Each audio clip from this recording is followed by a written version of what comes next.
Overnight, a ton of solid companies in Shanghai just vanished. Do they go bankrupt or pack up and leave? Who knows? First, Volkswagen shut down their Anting plant, and now their Nanjing plant's gone too. Toto and Yakult, they've closed production lines as well. Here's the deal. On one hand, there's a bunch of great factory spaces sitting empty now. Good news, right? But the bad news? Nobody's renting them. Places in Anting and Fantai Road that used to go for 1.5 yuan per square meter, they're struggling to find takers at 1.1 yuan. Over in Huating or Shuhang, you could snag top-notch factory space for just 0.8 or 0.9 yuan. That's Shanghai for you. Other cities are probably in even rougher shape. These past 2 years, brutal. Against the backdrop of China's ongoing economic weakness and the deteriorating international trade environment, Shanghai, as China's most important industrial city, is facing a new wave of company closures. According to the latest market report for June 2025, the vacancy rate of industrial factory spaces in Shanghai reached 28.2% in the second quarter of 2025, up 0.8 percentage points from the previous quarter and 5.7 percentage points higher compared to the same period last year. This is a new record and may signal a decline in Shanghai's economy. At the end of June 2025, on the Bund in Shanghai, a group of well-dressed foreign executives and HR personnel were reading layoff notices in fluent Chinese. In a layoff storm involving 3,000 people globally, 800 of those affected were in China, equivalent to cutting a quarter of the Asia-Pacific headquarters. The affected employees were offered compensation of N+3 upon signing the notice. Most of these layoffs were for office workers, including research and development,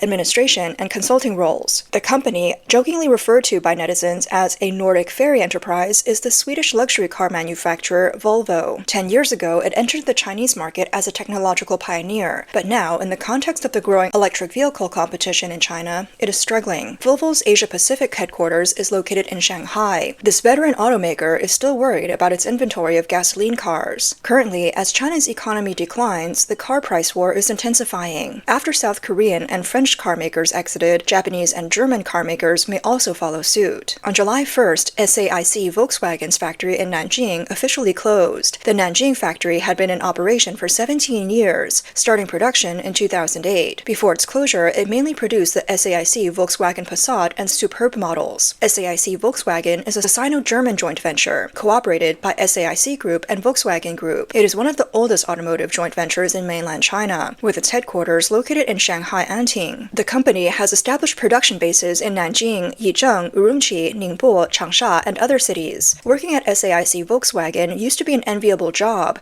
with excellent pay and benefits. However, facing a weak market and severe overcapacity, its past glory has faded. As early as 2022, SAIC Volkswagen's first factory in Anting permanently shut down. Now, Volkswagen's unprecedented decline in the Chinese market is attributed to sluggish consumption and the rapid shift towards electric vehicles. These factors have resulted in overcapacity for the company. The foreign exit from China is not limited to the automotive industry. It also involves real estate-related companies. In April of this year, Japanese sanitary ware giant Toto announced that it would close down 2 of its factories in Beijing and Shanghai. These factories have already ceased production, affecting about 2,000 employees. With the closure of these factories, Toto's production capacity in China will decrease by approximately 40%. Toto's challenges in the Chinese market are closely linked to the current real estate market environment. As a high-end bathroom brand, Toto's target customer base is made up of consumers seeking a high-quality lifestyle. The biggest buyers of its sanitary ware are undoubtedly in the real estate sector. With the current slump in the real estate market, Toto's products, especially toilets, have struggled to sell. In April, released its 2024 financial report. It showed a sales figure of 725 billion yen, a 3.2% increase from the previous year,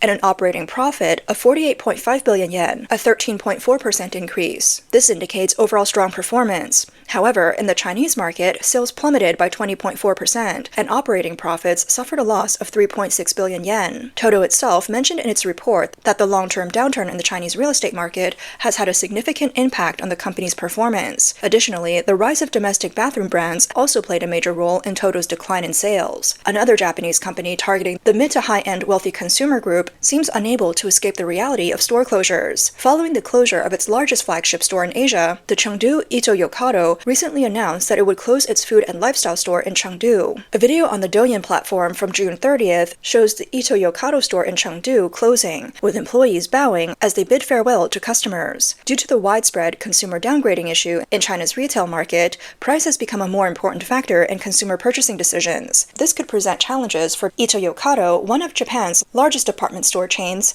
has also been affected by the store closures in Chengdu. The number of Ito-Yokado stores in Beijing has gradually reduced from 11 during its peak to just 1. This trend reflects the challenges faced by the retail industry in China, and there are speculations that Ito-Yokado may eventually completely withdraw from the Chinese market. In recent years, the Chinese government's attitude towards Japanese companies has significantly changed, leading to an unprecedented survival crisis for many Japanese businesses. By March 2025, more than 4,000 Japanese companies had declared bankruptcy or voluntarily withdrew from the Chinese market. This phenomenon is rare in the history of China-Japan economic and trade relations. The 2024 China-Japan Economic Relations White Paper, published by the China-Japan Economic Trade Association, revealed that Japan's direct investment in China in 2024 dropped by 42.7% year-on-year, marking the largest decline since the 2008 financial crisis. The first quarter data from 2025 was even worse, with investment continuing to fall by 26.3%. This sharp decline is not accidental, but is a direct response to a series of unfriendly policies from the Chinese government and the market towards Japan. Tanaka Hiroaki, a Japanese manager at an electronics factory in Shenzhen, revealed, "Our company was established in 2005, and at its peak, it employed over 800 people. Now we have less than 200 employees, barely staying afloat. Many of our competitors have already chosen to withdraw from China or relocate to Southeast Asia. This situation has been witnessed in many cities across China. In the past 2 years, over 1,200 Japanese companies in the Yangtze River Delta have either shut down or moved out. According to the Ministry of Human Resources and Social Security, over 480,000 Chinese employees have lost their jobs due to Japanese companies withdrawing or downsizing in the last 2 years. Li, a Chinese employee at a Japanese-funded factory in Zhejiang, said, "I've worked at this company for 12 years, and I've watched the company shrink more than 2,000 employees during its peak to fewer than 500 now. Many of my old colleagues have been laid off. The Japanese management is constantly discussing whether to move to Vietnam or return to Japan. Our future is full of uncertainty." Employees like Li are directly affected by changes in China-Japan trade relations. The situation of production halts and capital withdrawal is not limited to Japanese companies.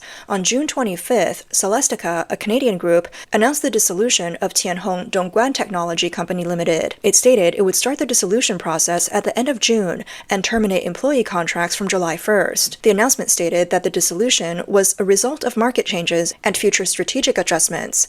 It promised to pay employees economic compensation in accordance with the law. Tianhong Technology, established in 2004 with a registered capital of $32.5 million, is headquartered in Songshan Lake, Dongguan. It had provided original equipment manufacturing services for international tech brands such as IBM, Hewlett-Packard, and Cisco. The factory covers 236 acres and employed over 500 people, making it a key manufacturing base for Celestica in southern China. According to the group's profile, Celestica has over 40,000 employees globally and was once named one of the top 100 IT companies in the world by Businessweek. Ms. Wu, a former employee of a state-owned enterprise in Dongguan, stated that the dissolution of Tianhong is closely related to its North American clients relocating their factories due to geopolitical risks. She said, "Now production lines are moving to Mexico, Vietnam, and Eastern Europe. China is no longer a priority option. The image of made in China is no longer popular in Western markets and is increasingly seen as a competitive risk. In recent years, some foreign companies have been gradually reducing or withdrawing from their businesses in China. This includes not only large multinational companies,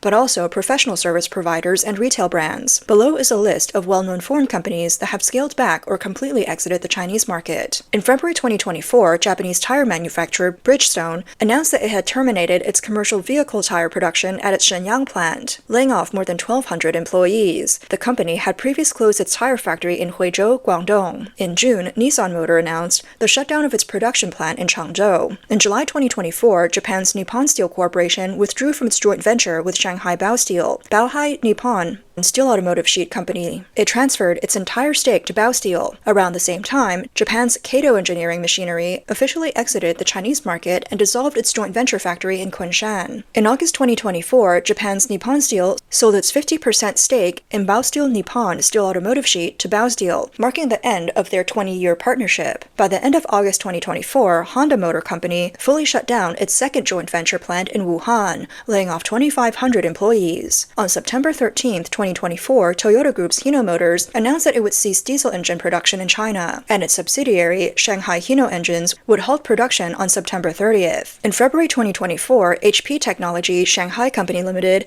changed its corporate status from active to dissolved, marking the start of its full withdrawal plan from China. In July 2024, Microsoft's Asia Research Institute transferred top AI scientists to Vancouver and announced plans to close all its offline authorized stores in China, leaving only its official website and JD.com flagship store. In September 2024, Cisco conducted large-scale layoffs at its Dalian branch in China and moved part of its business to India and Japan. In October 2024, the prominent U.S. law firm Skadden announced that it would close its Shanghai office and reduce its workforce in China. Also from the U.S., the paint brand Behr announced that it would exit the Chinese market starting in 2024. In early August 2024, Swiss company Liebherr announced the closure of its concrete business plant in Suzhou. In April 2024, German software giant SAP laid off 1,500 employees in its Shanghai office. IBM China Investment Company Limited and its subsidiaries will cease operations starting March 1, 2025, closing offices in Beijing, Shanghai, and Dalian.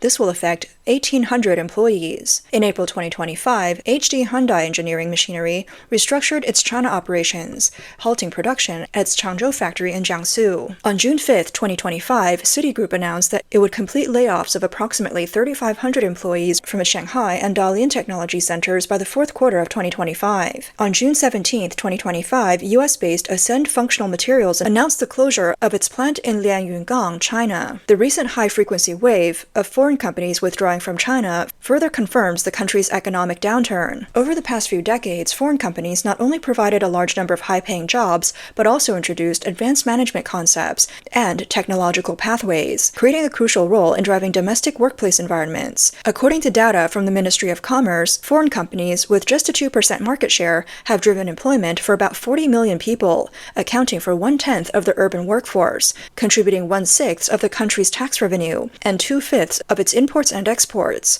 These figures highlight their critical role in fiscal income and international trade. Now, in the context of political pressure, regulatory uncertainty, and tightening foreign policies, foreign capital is voting with its feet, pulling out en masse. This is the result of both internal high-pressure policies and external decoupling. While the Chinese Communist Party loudly advocates for high-quality development and technological self-reliance, it simultaneously screens talent and businesses based on political loyalty. This environment is destined to be at odds with true innovation, openness, and reform. Furthermore, the intensification of geopolitical conflicts has added significant pressure on multinational companies. The ongoing tariff wars are pushing China-US economic and trade relations to their limits. The most extreme scenario is frequently appearing in public discourse. 70,000 American companies are completely withdrawing from the Chinese market. In early May, the U.S. Department of Commerce updated its investment review list to include investments in China involving key technologies, placing them under restriction. Meanwhile, several international media outlets reported the trend of foreign capital withdrawing from China. Reports from organizations like McKinsey and Boston Consulting Group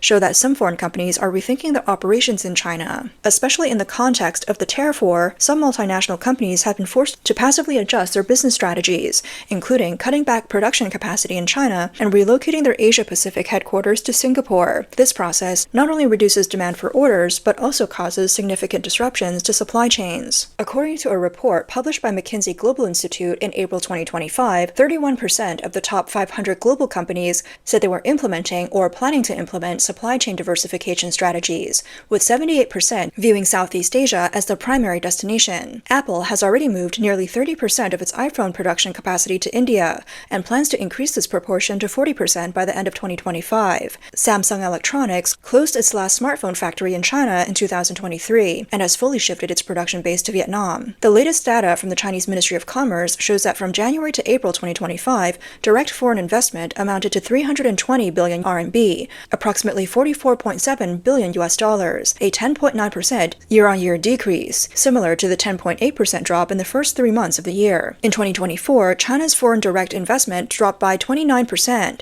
far exceeding the global average, signaling a further escalation of foreign capital withdrawal from China. Some economists analyze that foreign investment is unlikely to return. Foreign companies that have withdrawn from China have seen what it takes to get into China. From the CCP's deceptive reforms in the 1980s to the global threat and infiltration caused by the CCP, along with the millions of deaths caused by the COVID-19 pandemic, many governments, businesses, and financial sectors have realized that doing business in such an environment offers no guarantees and is no longer profitable. It's not just an economic issue. When the CCP promised 50 years of no change in Hong Kong, but then imposed the national security law just 25 years later, the world saw the CCP as an unreliable authoritarian regime.